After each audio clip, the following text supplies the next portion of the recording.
பரிசுத்த நாமத்திற்கு ஸ்தோத்திரம் உண்டாவதாக. நாங்கள் திருநெல்வேலி மாவட்டத்தில் இருந்து அதற்கு பக்கத்தில் பாபநாசம் என்கிற கிராமத்திலிருந்து நானும் என்னுடைய மனைவி வந்திருக்கிறோம். எனக்கு கடந்த 1.5 வருடமாக ஃபைனல் கார்டு பிரச்சனை இருந்து நடக்க முடியாது. நடந்தால் லம்பி கீழே விழுந்துருவேன், அவ்வளோ கஷ்டப்பட்டு இருந்தேன். அப்படிப்பட்ட சூழ்நிலையில் ஐயாவுடைய செய்தியை ஹெலன் டிவி மூலமாகவும் 8 மணிக்கு ஹெவன் டிவிலையும் 9:30 மணிக்கு நமது கிராஸ் டிவிலையும் அவங்களுடைய செய்தியை கேட்டுக்கொண்டிருந்தேன். அப்பொழுது ஐயா இந்த வியாதிஸ்தர்களுக்காக ஜெபிக்கப்படும் சொன்ன உடனே என்னுடைய வியாதியை நான் சொல்லிக்கொண்டு அந்த ஜெபத்தில் ஜெபித்து கொண்டிருந்தேன்.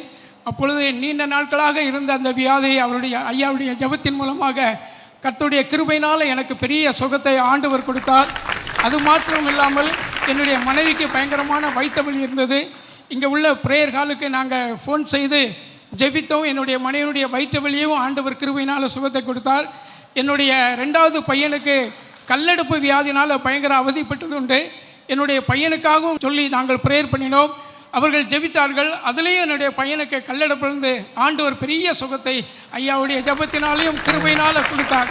தேவனுடைய நாமம் மகிமைப்படுவதாக. ஆமென்.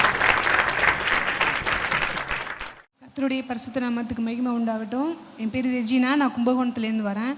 எனக்கு போன வாரத்துலலாம் எனக்கு இந்த லெஃப்ட் ஹேண்ட் சைடு கை பயங்கரமாக வலிச்சிச்சு.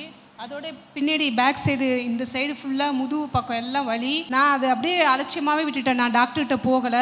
போன வாரத்தில் ரொம்ப நெஞ்செல்லாம் சரியான வலி வலிச்சிச்சு. நடு ஜாம வேலையிலலாம் வலிச்சிட்டே இருந்துச்சு. அப்புறம் நம்ம ஜபகோபுரத்துக்கு நான் ஃபோன் பண்ணி ப்ரேயர் பண்ணிக்கிட்டேன். அவங்க ப்ரேயர் பண்ணிவிட்டு நீங்கள் ஹாஸ்பிட்டலில் போய் காமிங்கம்மா அப்படின்னு சொன்னாங்க. அப்புறம் அந்த வாரம் நான் போகலை. மறாவது வாரமும் ரொம்ப வலி வந்துருச்சு. அப்புறம் மெடிக்கலில் மாத்திரை வாங்கி போட்டேன் நெஞ்சு வலிக்குதுன்னு சொல்லிட்டு. ஆனால் எனக்கு முகம்லாம் வந்து அப்படியே வீங்கி போயிடுச்சு. சரி டாக்டர்கிட்ட போகலான்னு சொல்லிவிட்டு அப்புறம் டாக்டர்கிட்ட நாங்கள் போய் காமிச்சதுக்கப்புறம் இசிஜி எடுத்தாங்க. இசிஜியில் வந்து அது தப்பாக வந்துச்சு. உடனே அட்மிட் ஆகுங்கம்மா, அலட்சியமாக விடாதீங்க அப்படின்னு சொன்னாங்க. அப்புறம் நான் இல்லை இப்போ அட்மிட் ஆக முடியாது, அவ்வளோ இது பணம் எங்ககிட்ட இல்லை அப்படின்னு சொல்லிட்டு நான் சொல்லிட்டு இருந்தேன். அப்புறம் அந்த டாக்டர் அம்மா நீங்கள் உடனே ஹார்ட் டாக்டரை போய் பாருமா அப்படின்னு சொன்னாங்க. அப்புறம் எம்ஆர்சி நகரில் இருக்கிற ஒரு டாக்டர்கிட்ட ஹார்ட் டாக்டரை போய் காமிச்சதுக்கு அந்த இசிஜி தான் தப்பாக இருக்குது, எக்கோ ஒன்று எடுத்துகிட்டு வந்து நீங்கள் காமிங்கம்மா அப்படின்னு சொன்னாங்க. ஆனால் அந்த வலி வரும்போதெல்லாம் என்னால் தாங்கவே முடியாது. நான் அந்த ஒரே ஒரு வசனத்தை மட்டும்தான் சொல்லி நான் ஜெபிச்சுக்கிட்டே இருப்பேன். நான் சாகாமல் பிழைத்திருந்து கர்த்தருடைய செய்கைகளை விவரிப்பேன் ஆண்டவரேன்னு அந்த வசனத்தை மட்டும் நான் சொல்லிகிட்டே இருந்தேன். எக்கோ எடுக்கிறது போகிறதுக்கு முன்னாடி நான் சாட்சி சொல்கிறேன், ஏசப்பா அதில் எல்லாமே நார்மலாக வரணும் அப்படின்னு சொல்லி நான் பொருத்தனை பண்ணிக்கிட்டேன். எக்கோ எடுத்துகிட்டு போய் டாக்டர்கிட்ட காமிச்சேன். எக்கோவில் எந்த பிரச்சனையும் இல்லாமல் எல்லாமே நார்மலாக இருக்குது, பயப்பட வேண்டாம் அப்படின்னு.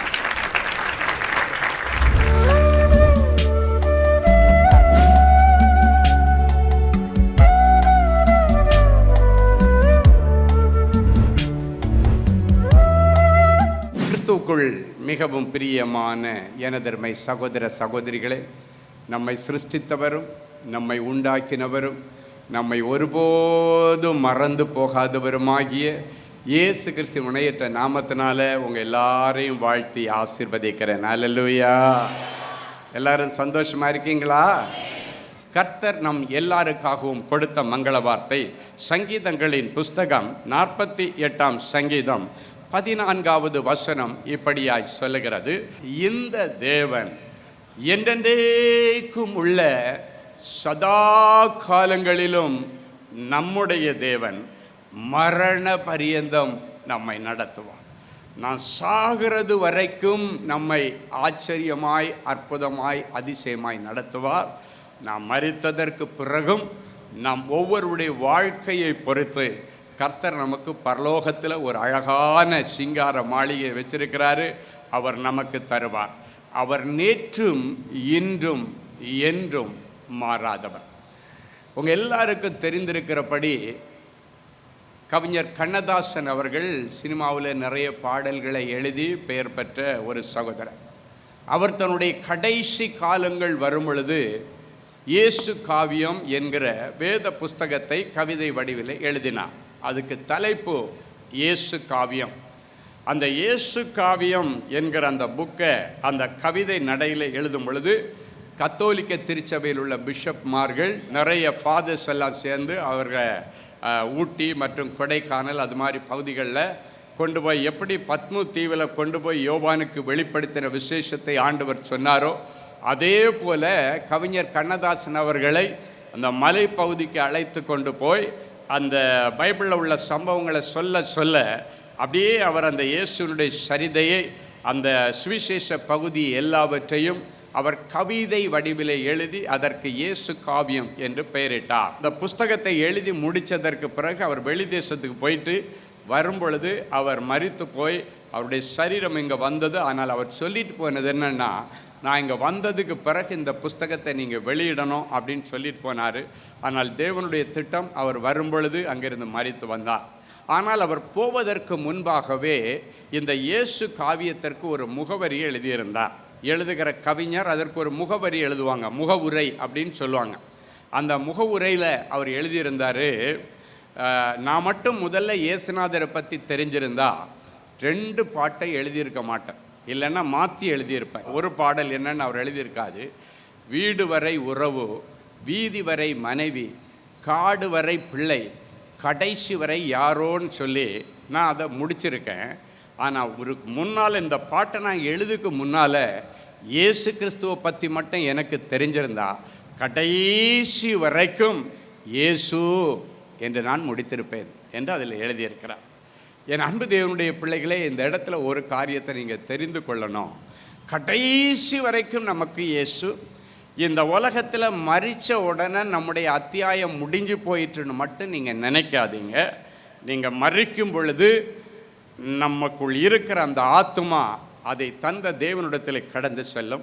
நம்முடைய சரீரம் மட்டும்தான் இந்த மயானத்தில் அடக்கம் செய்யப்படுகிறது. அது கல்ற தோட்டமாக இருந்தாலும் சரி, வீட்டு தோட்டமாக இருந்தாலும் சரி, எங்கே அடக்கம் பண்ணினாலும் அந்த சரீரம் மட்டும்தான் அடக்கம் பண்ணப்படும். ஆனால் அந்த ஆத்துமா அது ஜீவன் உள்ளதாய் தேவனுடைய சமூகத்தில், ஜீவனுள்ள ஒரு தேசத்தில் போய் அழகாக செட்டில் ஆகிடும். ஒரு நாள் வரும், எக்கால சத்தம் துணிக்கும் பொழுது நம்ம எல்லாரும் ஆண்டவருடைய சன்னிதானத்தில் வந்து கூடும் பொழுது நம்முடைய ஆவி ஆத்மா சரீரம் ஒன்றாக இணைந்து அவரவர்களுடைய கிரியைகளின்படி அவரவர்களுக்கு நியாய தீர்ப்பு செய்யப்படும். அப்படின்னா ஒரு தேவ பிள்ளையுடைய மரணம் இந்த உலகத்தில் ஒரு முடிவுரையை கொண்டு வந்துச்சுன்னு சொல்லக்கூடாது. அதனுடைய தொடர்ச்சி மறுபடியும் நித்திய காலமாய் பரலோகத்தில் கண்டினியூ ஆகும். அதற்காகத்தான் அந்த ஆத்மா தேவ சமூகத்திலே போய் இளைப்பாறுகிறது. எனவே தேவனுடைய பிள்ளைகள் இந்த உலகத்தில் வாழ்கிற இந்த அநித்தியமான காலத்தில் நம்ம நித்திய காலமாய் பரலோகத்தில் வாழப்போகிற காலங்களை ஒப்பிட்டு பார்க்கும் பொழுது இந்த உலகத்தில் நீங்கள் 120 இல்லை 150 வருஷம் வாழ்ந்தால் கூட நம்ம நித்திய காலமாய் வாழப்போகிற அந்த காலங்களை பார்க்கும் பொழுது இதெல்லாம் ஒன்றும் இல்லை. இங்கே தான் பசி, இங்கே தான் கஷ்டம், இங்கே தான் வேதனை, இங்கே தான் வெயில். ஆனால் பரலோகத்தில் எப்படி இருக்குமா, அங்கே போனதற்கு பிறகு அவர்கள் பசியாய் இருப்பதும் இல்லை, தாகமாய் இருப்பதும் இல்லை, உஷ்ணமாயிலும் வெயிலாயிலும் அவர்கள் மேல் படுவதும் இல்லை. காரணம், அவர்களுக்கு இறங்குகிறவர் அவரை நடத்தி அவர்களை நீரூற்றண்டையிலே கொண்டு போய் விடுகிறவர். என் அன்பு தேவனுடைய பிள்ளைகள், அந்த பரம கானானை நீங்கள் சுதந்தரிக்கும்படிக்கு இந்த உலக கானானில் வாழும் பொழுது நாம் யாவரும் ஆண்டவரால் நடத்தப்படுகிற பிள்ளைகளாயிருக்கும்.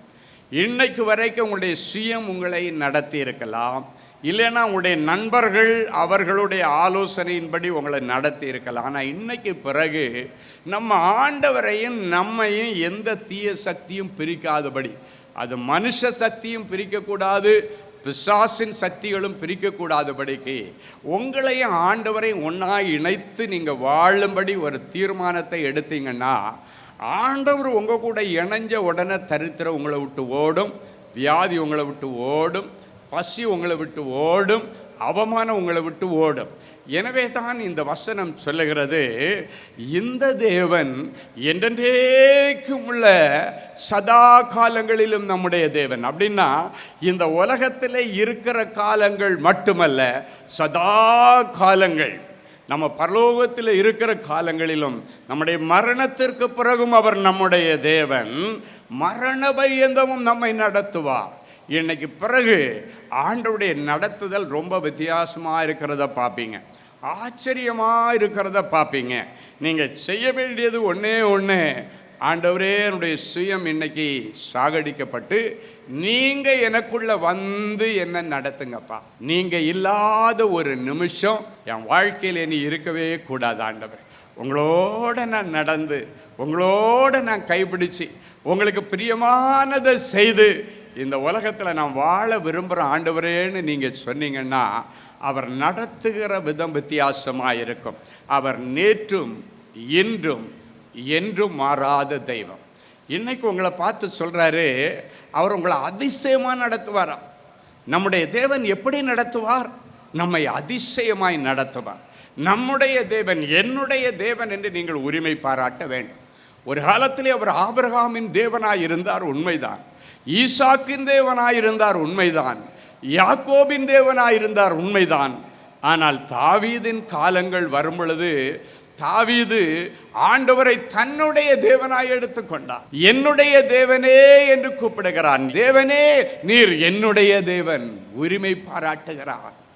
ஆண்டவரையும் அவனையும் பிரிக்கக்கூடாதபடிக்கு ஒரு உறவை அவன் ஜெபத்திலே அவன் ஏற்றுக்கொள்ளுகிறான். தேவனே, நீர் என்னுடைய தேவன். அதிகாலையில் உங்களை தேடுறப்பா அப்படின்னா என்ன அர்த்தம் தெரியுமா? அதிகாலையில் உங்களை தேடுறேன்னா 4 மணிக்கு 1 மணிக்கு எழும்பி தேடுறீங்கன்றதில்ல. அதனுடைய உண்மையான அர்த்தம் என்னன்னா, நான் முதலிடத்தை உங்களுக்கு கொடுக்குறேன் ஆண்டவரே. அதிகாலையில் உங்களை தேடுறேன்னா நான் முழிச்ச உடனே உங்களை தான் பார்க்க நினைக்கிறேன், உங்களோட பேச நினைக்கிறேன். உங்கள் ஆதரவோடு தான் நான் அந்த உலகத்துக்குள்ளால நடமாட விரும்புகிற ஆண்டவரே. அதுதான் அந்த அதிகாலையிலே உம்மை தேடுகிறேன் என்கிற அந்த வார்த்தைக்கு அர்த்தம் என்னென்னா, நான் என்னுடைய வாழ்க்கையில் முதல் இடத்தை, முதல் நிமிடத்தை, முதல் செகண்டை நான் உங்களுக்கு கொடுக்க விரும்புகிற ஆண்டவரே. அதிகாலையில் உம்மை தேடுகிறேன். வறண்டதும் விடாய்த்ததும் கஷ்டப்படுகிறதும் வேதனையுமான இந்த உலகத்தில் என் ஆத்துமா உம்மேல் தாகமாய் இருக்கிறது. உங்களையே என்னுடைய மாமிசம் வாஞ்சிக்கிறது ஆண்டவரே. நீங்கள் தான் எனக்கு வேணும் என்று சொல்லி என்னுடைய ஆத்துமா உம்மை வாஞ்சிக்கிறது, உங்களை விரும்புகிறது, உங்களுக்காக வாஞ்சிக்கிறதுன்னா என் ஆத்துமா உங்களுக்காக ஏங்குகிறது ஆண்டவரே என்று சொல்லுகிறான். என் அன்பு தேவனுடைய பிள்ளைகளே, ஆடு மேய்த்து கொண்டிருந்த ஒருவன் தகுதி இல்லாதிருந்தும் அரசனானான் என்றால் அதற்கு காரணம் அந்த ராஜாதி ராஜாவை தன்னுடைய தேவனாக அவன் எடுத்துக்கொண்டான். அது மட்டுமல்ல, உரிமை பாராட்டுகிறான். நீர் என்னுடைய தேவன் என்று சொல்லுகிறான். என் அன்பு தேவனுடைய பிள்ளைகளே, இன்னைக்கு எத்தனை பேர் அதிகாலையில் நீங்கள் எழும்புற உடனே ஆண்டவரை தேடுறீங்க? நிறைய பேர் தேடின உடனே அப்படி கண்ணை மூடிட்டு அப்படி தடவும். எது கையில் மாட்டோம் தெரியுமா? மொபைல் தான். அந்த மொபைலை அந்த குருடன் கையில் தூக்க அப்படியே தடவி தடவி எடுத்த மாதிரி அதை எடுத்துட்டு முதல் நிமிஷத்தை நீங்கள் மொபைலில் செலவு பண்ணுறீங்க. என் அன்பு தேவனுடைய பிள்ளைகள், அது நிமித்தம் நம்முடைய வாழ்க்கையில் ஆண்டவரை தள்ளி தள்ளி வைக்கிறோம். அவரை ஒதுக்கி ஒதுக்கி வைக்கிறோம். நான் ஆண்டவருடைய பிள்ளை, நான் அவரால் வாழ்கிறேன், அவரால் தான் பிழைச்சிருக்கேன் எல்லாம் சொல்லுவோம். இதெல்லாம் பேசுமே தவிர எழும்பின உடனே ஆண்டவரே நீர் என் இருதயத்திலே வாரும், என் ஆத்துமா உம்மை வாஞ்சிக்கிறது, கதறுகிறது, நீங்கள் வாங்க ஆண்டவரே என்று அழைக்கிற பிள்ளைகள் குறைஞ்சிட்டாங்க. இன்னைக்கு பிறகு நீ பெரிய ராஜாவாகணுன்னா, ஆடு மேய்ச்சிட்டு இருந்த தாவீதை போல நீ ஆடு மேய்ச்சிட்டு இருக்கலாம், ஒரு சாதாரண வேலை செய்துட்டு இருக்கலாம், அற்பமாய் எண்ணப்பட்டவனாய் இருக்கலாம். ஆனால் நீயும் ஒரு ராஜாவாய் மாற முடியும். உனக்கும் ஒரு எதிர்காலத்தை கர்த்தர் வைத்திருக்கிறார். உன்னையும் ஆண்டவர் உயர்த்தி ராஜாக்கள் மத்தியில் உட்கார வைத்து அழகு பார்ப்பார். வேதம் சொல்லுகிறது, அவர் சிறியவனை புழுதியிலிருந்து எடுத்து எளியவனை குப்பை மேட்டிலிருந்து உயர்த்தி ராஜாக்களோடும் பிரபுக்களோடும் உட்கார வைக்கிறார். மகிமையுள்ள சிங்காசனத்தை சுதந்திரிக்க பண்ணுகிறார். மகிமையுள்ள ஒரு சிங்காசனம் இந்த உலகத்தில் கர்த்தர் உனக்காக வைத்திருக்கிறார். ஒரு நல்ல வேலையை கர்த்தர் உனக்காக வைத்திருக்கிறார். அந்நியர்கள் உன்னை பார்த்து அற்பமாக நினச்சி உன்னை ஏளனமாக பேசினதற்கு காரணம் உனக்கு நிரந்தர வருமானம் இல்லை, நல்ல ஒரு வேலை இல்லை. அதனால் எல்லாருக்கு முன்னால் இன்னைக்கு நீ பரிகாச பொருளாக நின்னா, இன்னைக்கு ஆண்டவருடைய வசனத்தின்படி முதல்ல உனக்கு ஒரு மகிமையுள்ள சிங்காசனத்தை ஆண்டவர் ரெடி பண்ணி வச்சுட்டு அதை நீ சுதந்திரிக்கும்படிக்கு ஆண்டவர் உன்னை அழைக்கிறார். நீ போய் அதை எடுத்துக்கொள் என்று எலிசா தீர்க்கதரிசி மூழ்கி போன அந்த கோடாரியை மிதக்க பண்ணிட்டு, அந்த கோடாரி மிதந்தரிச்சு, நீ போய் எடுத்துக்கப்பா உனக்கு பிரச்சனை இல்லை, இதை எடுத்துக்கோ, எங்கே இரவல் வாங்கினியோ அங்கே கொண்டு கொடுத்துருவோம், வேதனை நீங்கிருச்சு, எடுத்துக்கொள் என்று சொல்லி அந்த கோடாரியை மிதக்க பண்ணி கொடுப்பதற்கு ஆயத்தப்படுத்தி வைத்து அதை எடுத்து கொடுத்தது போல உனக்காக ஒரு சிங்காசனத்தை கர்த்தர் ஆயத்தப்படுத்துகிறார். அது சென்னையில் இருக்கலாம், பெங்களூர்லையா இருக்கலாம், மைசூர்லையா இருக்கலாம், இல்லைன்னா மும்பையிலையா இருக்கலாம், மதுரையிலையா இருக்கலாம், அமெரிக்காவில் இருக்கலாம், லண்டனில் இருக்கலாம். ஏதோ ஒரு இடத்துல உனக்காக ஒரு மகிமையுள்ள சிங்காசனத்தை ஆண்டவர் இன்றைக்கு ஏற்படுத்த விரும்புகிறார். ஏன்னா நீ அன்றைக்கு தாவீது ஆண்டவரை தேடி வந்தது போல ஏக்கத்தோடு இன்றைக்கு தேடி வந்திருக்கிறார். உன்னை பொறுத்த வரைக்கும் நீ எதிர்பார்த்து வந்தது கழுதை போன்ற ஒரு ஆசீர்வாதமாக இருக்கலாம். ஆனால் ராஜா உன்மேல எதிர்பார்த்து வைத்திருக்கிறது உன்மேல ஒரு ராஜரீக அபிஷேகத்தை இன்றைக்கு ஊற்றுவார். சவுல் கழுதைகளை தேடி வந்தான். அவனுக்கு தேவையானது காணாமல் போன கழுதை கிடைக்கணும், அது எங்கே மிதக்குதோ எடுத்துட்டு போக வேண்டியது தான். ஆனால் தேவன் ஒரு திட்டம் வைத்திருந்தார். அவனை கழுதையை காணாமல் பண்ணினதற்கு காரணம் என்ன தெரியுமா? அதை கண்டுபிடித்து கொடுக்கிற தேவனை அவன் தேட வேண்டும். சும்மா எல்லாம் அந்த கழுதை காணாமல் போகலைங்க. அது காணாமல் போன பொழுது அவங்க தகப்பன் அவன் கூட நீயே போய் பார்த்துட்டு வான்னு சொல்லாம அவன் கூட ஒரு வேலையாளை அனுப்பி விட்டான். ஏன் தெரியுமா? அவன் ஒரு தேவதூதன் போன்றவன். ஆண்டவருடைய திட்டத்தை நிறைவேற்றுவதற்கு எவனிடத்திலே பணிக்கப்பட்டிருக்கிறதோ அந்த வேலைக்காரனை கூட போட்டு அனுப்புறார். அவங்க அப்பாவுக்கே தெரியாது இவன் திரும்பி வரும் பொழுதும் ராஜரீக அபிஷேகத்தோட வருவான்னு. ஆனால் பரலோகத்தில் ஒரு திட்டம் இருந்து இவன் வரும் பொழுது கழுதையை போல ஏதோ காணாம போல கழுதையை கண்டுபிடிச்சிட்டு வரணும்னு வந்திருக்கிறான். இது அவனை பொறுத்த வரைக்கும் திட்டம். ஆனால் தேவனுடைய திட்டம் இவன் கழுதையையும் இவனுக்கு கொடுக்கணும். ஆனால் இந்த தேசத்திற்கு அவனை ராஜாவாக அபிஷேகம் பண்ண வேண்டும். இது தேவனுடைய திட்டம். போய் போய் பார்க்குறான், கழுதையை காணோம். இப்போ பிள்ளை சொல்கிறான், இல்லைனாலும் பரவாயில்லை, இப்போ கழுதையை போன துக்கத்தை தாண்டி என் பிள்ளையை காணோமேன்னு துக்கப்படாதபடிக்கு வீட்டுக்கு போவேன்னு சொல்லும் பொழுது தேவ திட்டத்தின்படி கூட இருந்த வேலைக்காரன் சொல்கிறான், இல்லை இந்த பட்டணத்தில் நம்ம வந்திருக்கிற இவ்வளோ தூரம் சூப் என்கிற பட்டணத்துக்குள்ளே நம்ம வந்துட்டோம். இந்த பட்டணத்தில் ஒரு விசேஷம் இருக்கிறது. இங்கு ஒரு தேவ மனுஷன் இருக்கிறான். அவன் வரங்களில் பெரியவன். அவன் சொல்லுகிறது தப்பாமல் நடக்கிறது. அங்கே போவோம் வா என்று சொல்லிட்டு சொல்கிறான். ஒரு வேளையை இந்த கழுதை காணாமல் போன கழுதையை கண்டுபிடிப்ப உனக்கு வெளிப்பாடு அங்கு வருவதற்கு வாய்ப்பு இருக்கிறது. பாருங்க, தேவ திட்டம் நிறைவேறும் பொழுது ஒரு வேலைக்காரன் மூலமாக அவனுடைய அந்த ரூட்டை டைவர்ட் பண்ணி கொண்டு போறான். அங்கு போகும் பொழுது ஏற்கனவே அங்கு சாமுவேல் தீர்க்கதரிசிட்ட ஆண்டவர் சொல்லி வச்சுட்டார், நீ அந்த தைல குப்பியை நிரப்பி வச்சுக்கப்பா, இப்படி ஒருத்தன் வருவான், வந்த உடனே அவன் மேல் அந்த தைலத்தை ஊற்றி இவனை ராஜாவாக அபிஷேகம் பண்ண, சமஸ்த இஸ்ரவேலுக்கு ராஜாவாக அபிஷேகம் பண்ண. என் அன்பு தேவனுடைய பிள்ளைகளே, எதுக்கு இந்த காரியத்தை கர்த்தர் சொல்றாருன்னா, இன்னைக்கு ஒருவேளை கழுதையை போன்ற வேலை ஒரு சாதாரண ஆசீர்வாதங்களை தேடி வந்திருக்கா. வேலை வேணும், கல்யாணம் நடக்கணும், எனக்கு சொந்த வீடு வேணும், எனக்கு வெளிநாட்டு போகிறதுக்கு விசா வேணும், எனக்கு இது வேணும் அது வேணும், நிறைய தேடி வந்திருக்கலாம். ஆனால் இதெல்லாம் தாண்டி தேவனுடைய திட்டம் ஒன்று இருக்கிறது. இன்றைக்கு உங்கள் ஒவ்வொருவர் மேலே ஆண்டவருடைய ராஜரீக அபிஷேகத்தை போட்டு அனுப்புகிறார். தேவனுடைய ராஜரீக அபிஷேகம் உங்கள் ஒவ்வொருவர் மேலே இறங்குகிறது. அநேகருடைய தரித்திரங்களை மாற்றுகிறார். அநேகருக்குள்ளால இப்பொழுது பேசி கொண்டிருக்கும் பொழுது மனமாற்றங்கள் உண்டாகிறதை பார்க்கிறேன். ஆண்டவரே, எனக்கு ராஜரீக மேன்மையை கொடுக்குறீங்களா?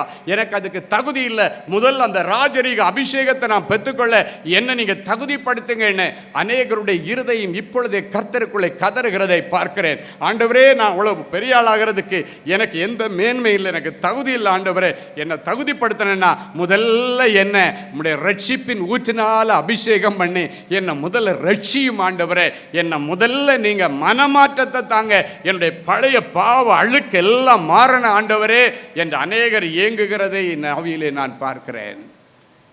அந்த மாற்றம் வந்த உடனே ஆட்டோமேட்டிக்காக ராஜரீக மேன்மை வரும். ஏன்னா நம்மை நடத்துகிற ஆண்டவர் முடிவு பரியந்தம் நம்மை நடத்துவார். முடிவு பரியந்தம் நிலை நிற்கிறவனே ரட்சிக்கப்படுவான். நம்மை நடத்துகிற தேவன் நம்ம சாதாரணமாக நடக்கிறது மட்டுமல்ல, நம்மை ரட்சிக்கிற தேவன். நம்முடைய தேவன் நம்மை ரட்சிக்கிற தேவன். சங்கீதம் 68:20 சொல்லுகிறது, நம்முடைய தேவன் ரட்சிப்பை அருளும் தேவனாயிருக்கிறார். ஆண்டவராகிய கர்த்தரால் மரணத்திற்கு நீங்கும் வழிகள் உண்டு என்று சொல்லப்பட்டிருக்கிறது. என் அன்பு தேவனுடைய பிள்ளைகளை, ரட்சிப்பு என்றால் என்ன? ரட்சிப்பு என்றால் நிறைய பேர் என்ன நினைக்கிறாங்கன்னா, அது ஏதோ இந்த பெந்தேகோஸ்துக்காரங்க ரட்சிப்புன்னு சொல்லுவாங்க, இது பெந்தேகோஸ்துக்காரங்க வச்சுக்கிட்ட ஒரு பேர் இல்லைங்க. பைபிளில் இருக்குது ரட்சிப்பை பற்றி. நிறைய பேர் அது பெந்தேகோஸ்டல் வேர்ட் அப்படின்னு சொல்லுவாங்க. ரட்சிப் அப்படின்னா சால்வேஷன், மீட்பு. இயேசு கிறிஸ்து இந்த உலகத்திலே இரட்சகராய் அவதரித்தார். எதற்காக அவர் இந்த பூமியில் பிறந்தார்? பாவத்திலிருந்து, சாபத்திலிருந்து, வியாதியிலிருந்து நம்மை ரட்சிக்கும் பொருட்டு பிதாவாகிய தேவன் தன்னுடைய ஒரே பேரான குமாரனாகிய இயேசுவை நமக்காக தந்தருளினார். உங்களுக்காக தாவீதின் ஊரிலே இயேசு பிறந்திருக்கிறார், எனக்காக தாவீதின் ஊரிலே இயேசு பிறந்திருக்கிறார் என்ற அர்த்தம். உங்களுக்கு ரட்சிப்பை கொடுக்கும்படி. எதுக்கு ரட்சிப்பு அவசியமாயிருந்தது? ஆண்டவர் ஆதியிலே வானத்தையும் பூமியையும் உண்டாக்கி மனிதனை படைத்து மனிதனிடத்தில் கொடுக்கும் பொழுது 5 நாட்கள் வானத்தையும் பூமியையும் அதில் உள்ள எல்லாவற்றையும் படைத்தார். 6வது நாளிலே மனிதனை தன்னுடைய சாயலில் படைச்சிட்டு 5 நாட்கள் படைச்ச அத்தனையுமே 6வது நாள் படைத்த தன்னுடைய சாயலிலே படைத்த மனிதனிடத்தில் கொடுத்துட்டு ஆண்டவர் சொல்கிறாரு, இவை எல்லாவற்றுக்கும் நீ தான் பேர் வைக்கணும், நான் பேர் வைக்கலை, நீ தான் எல்லாத்துக்கும் பேர் போட்டு அழைக்கணும். அது மட்டும் இல்லை, இவை எல்லாவற்றையும் ஆண்டு கொள் என்று ஆளுகையின் அதிகாரத்தை கொடுத்தான். ஆனால் ஏவாள் பாவம் செய்ததன் நிமித்தம், தேவனுடைய சத்தத்திற்கு கீழ்ப்படியாமல் போனதன் நிமித்தம் இந்த உலகத்தில் பாவம் உருவானது. பாவத்தை ஆண்டவர் உண்டு பண்ணவில்லை, மனிதனிடத்திலிருந்து வந்தது தான் பாவம். ஆண்டவர் பாவமே அறியாத ஒரு பரிசுத்த மனிதனை உண்டாக்கினார். ஆனால் அந்த ஆண்டவருடைய வார்த்தைக்கு அவன் கீழ்ப்படியாமல் போன பொழுது பாவம் உலகத்திலே வந்தது. எக்கேடன கெட்டு ஒளியின் ஆண்டவர் விடாம அப்பொழுது கூட அவனை இந்த பாவத்திலிருந்து மீட்கும் பொருட்டாக தன்னுடைய செல்ல குமாரனாகிய இயேசு கிறிஸ்துவை நமக்காக இந்த உலகத்திலே அனுப்பி மனித ரூபம் எடுத்து சிலுவை சாவை ஏற்கும் அளவிற்கும், அதுவும் கேவலமான சிலுவை சாவை ஏற்கும் அளவிற்கும் தன்னைத்தானே கீழ்ப்படிந்தவராகி மரணத்தை நமக்காக ருசி பார்த்து அந்த இழந்து போன ஆளுகையின் அதிகாரத்தை மறுபடி நம்ம கையில் வாங்கி கொடுத்துட்டார். எப்போ ஆண்டவர் மரித்து அடக்கம் பண்ணப்பட்டு உயிரோடு எழும்பினாரோ அப்பொழுதிலிருந்து நாம் மறுபடியும் ஆளுகையின் அதிகாரத்தை வாங்கிட்டோம். ஆனால் அப்பப்போ பாவம் செய்து ஆளுகையை இழந்து விடுகிறோம். இன்றைக்கு ஆண்டவர் மறுபடியும் நீ ஆள பிறந்தவன் என்பதை உறுதி செய்யும்படிக்கு முதலாவது உன்னை ரட்சிப்பில் நான் நடத்துகிறேன்னு சொல்கிறார். ரட்சிப்புனா என்ன அப்படின்னாச்சுன்னா, மனம் மாறுகிற அனுபவத்திற்கு பெயர் தான் ரட்சிப்பு. ஒவ்வொரு மனிதனும் ஆண்டவருடைய சாயலில் படைக்கப்பட்டவன் நல்ல காரியங்களை செய்யணும், நல்லதை யோசிக்கணும், அவனுடைய மனசாட்சியை கட்டுப்பட்டு நடக்கணும். இதுதாங்க ரட்சிப்பு. நல்ல கவனிங்க. சகைவை ஆண்டவர் சந்திக்கிறார். அவனை கீழே இறங்கி வா, நான் உன் வீட்டுக்கு தங்கினேன்னு சொல்கிறார். எல்லாரும் சொல்கிறாங்க, இந்த பாவியாயுடைய மனுஷனுடைய வீட்டிலே இவர் போவார். எல்லாருக்கும் என்ன யோசனைனா, நம்ம இயேசு பரிசுத்த, அவர் பாவிகளோட சாவகாசம் வைக்கக்கூடாதுன்னு யோசிக்கணும். என் அன்பு தேவனுடைய பிள்ளைகளை, ஆனால் அவங்களுக்கு தெரியாது இந்த பாவிகளை ரட்சிக்கத்தான் மனுஷகுமாரன் வந்தார். அந்த சகைவுக்கு ரட்சிப்பு வேணும், அவனுக்காக இயேசு இந்த உலகத்தில் வந்தார். எனவே ஊரார் என்ன சொன்னாலும் பரவாயில்லைன்னு சகையுடைய வீட்டுக்கு போனார். போயிட்டு ஆண்டவர் எதுவுமே பேசலைங்க. இயேசு அவன் வீட்டுக்குள்ளே போனார், அவ்வளோதான் உண்மை.